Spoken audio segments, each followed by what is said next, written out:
Hey there, my name is Bianca. I'm from CrossFit Proficient. Thank you for joining us this evening for our nutrition talk. Tonight we're going to be speaking about undereating. More specifically, we are going to dive into the 3 signs you may be undereating and why eating less is not always the best option for reaching your health and wellness goals. At CrossFit Proficient, we believe something as fundamental as nutrition should not be complicated, which is why we focus on a simple, habit-based approach to help you reach your goals one step at a time. Now, I had a client walk into my office and tell me about her weight loss journey that she has resulted in lackluster results. During this conversation, I learned that she had been battling her weight starting in her late teens, early 20s. She had tried any and all diets, including fad diets, restrictive eating, counting calories, shakes, anything else you can think of. Over the years, her weight has shown some yo-yoing, okay, but ultimately insignificant weight loss. She finally took a big breath after explaining all of those diets when she asked, I feel terrible, but I am eating less and doing all the things I have been told to do to lose weight, but I'm still not losing weight. What am I missing? What am I doing wrong? This is frustrating in a weight loss journey. And it's not foreign to me. In fact, it happens all the time. Diet culture tells us to eat less to lose weight. Oftentimes promoting diet plans less than 1,200 calories per day.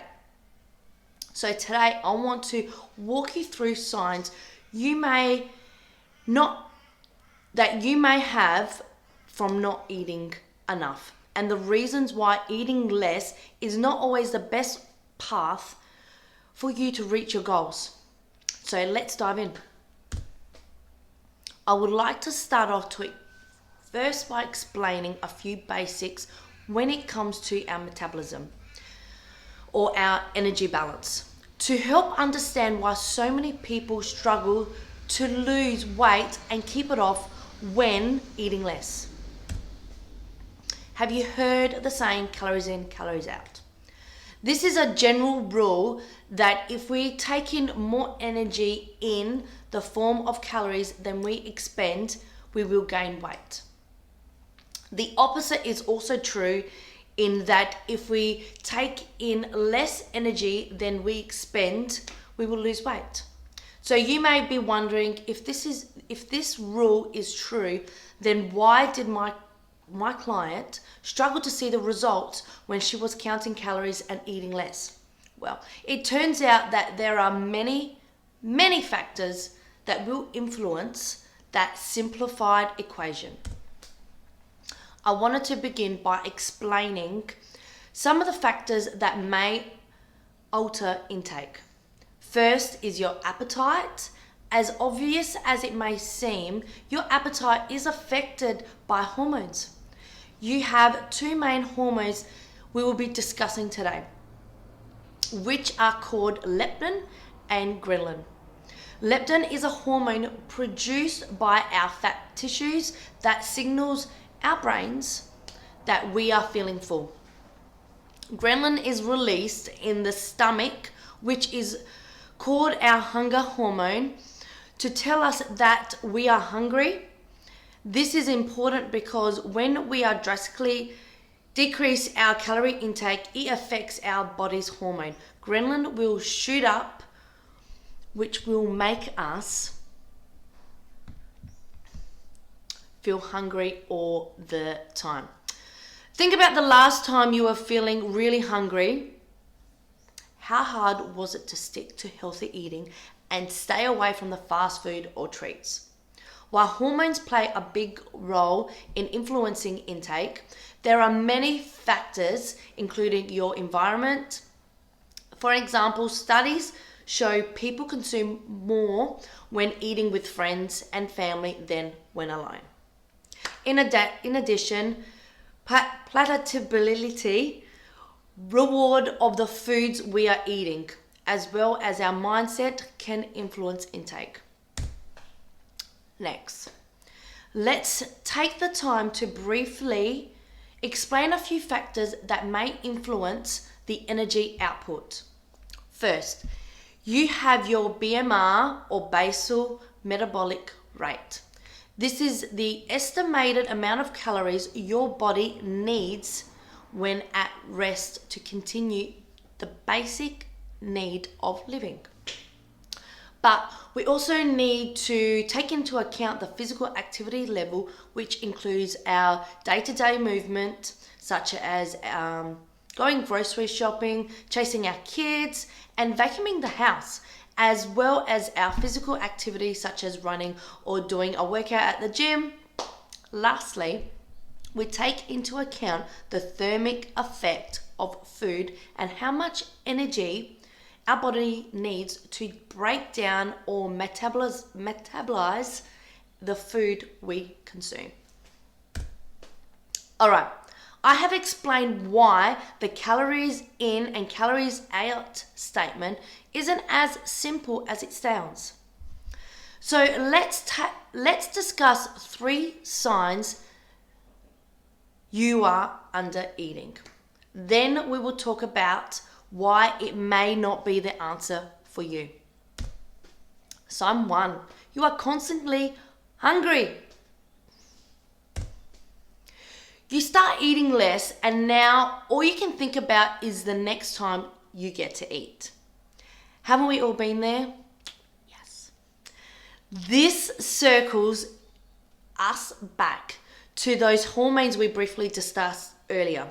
When you eat less, your body signals for an increased release of ghrelin, making you feel super hungry. When we feel more hungry, it can lead to increased portions, more frequent sneaky handfuls of pantry snacks, and over-consuming sweets when we finally get over those cravings. We should be eating an amount where we aren't feeling hungry. While a decrease in calorie may sound like the end result is always feeling hungry, choosing more food options which provide more volume in your meals and balancing your meals and snacks is a great way to combat that. Sign 2, you are moody.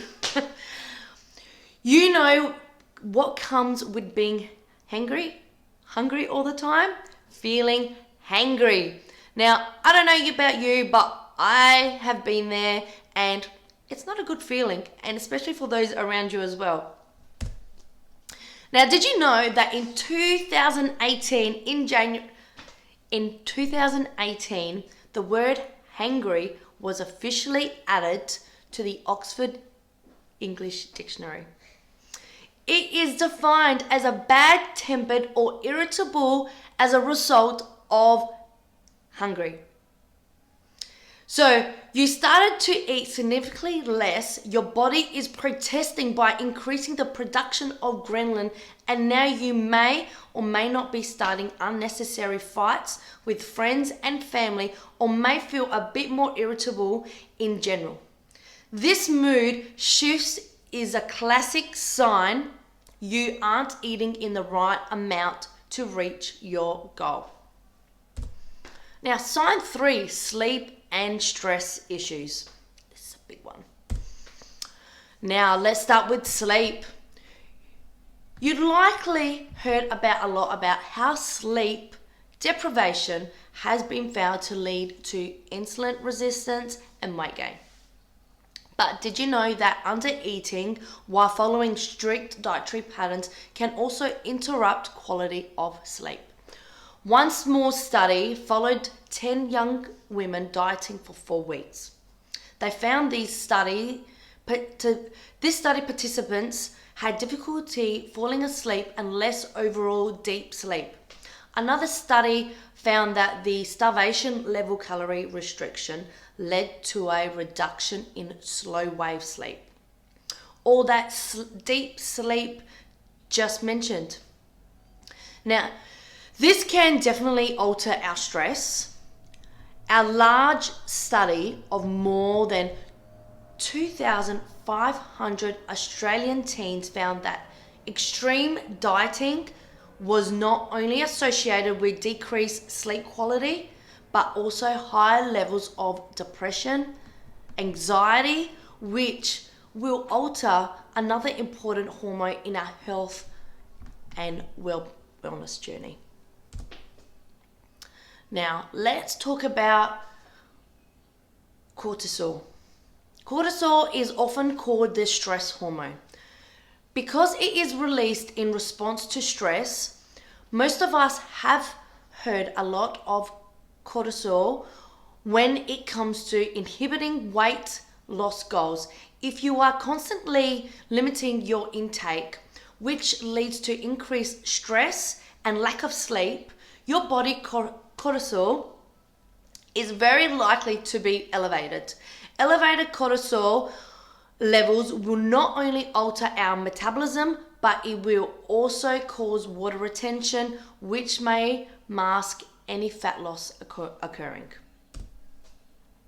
Now, if you have or are experiencing mood shift, constant feelings of being hungry, or sleep and stress issues, you may be eating too little. Now, let's talk about why it is not always the answer. So what happens when we undereat and your body doesn't get the energy it needs? Initially, the body will use fat stores for energy, and that is how people begin to lose weight. But over time, the body will adjust to its chronic calorie deficit, under eating, and metabolism will slow. So the body isn't burning energy as efficiently. And then weight loss eventually stops because the metabolism has slowed down. Then it becomes extremely hard to maintain your weight eating anything more than a set number of calories your body has adjusted to. Additionally, it also becomes very, very difficult to lose weight despite hard efforts at eating clean and exercising regularly. Now, after hearing this, you may feel like losing weight is a hopeless cause. But Alice, that is far from the truth. I encourage you to try thinking about it this way. Rather than focusing on the result of weight loss, focus on journey of building healthy habits. Rather than focusing on eating less calories, focus on eating more whole foods options that provides less calories, less processed foods.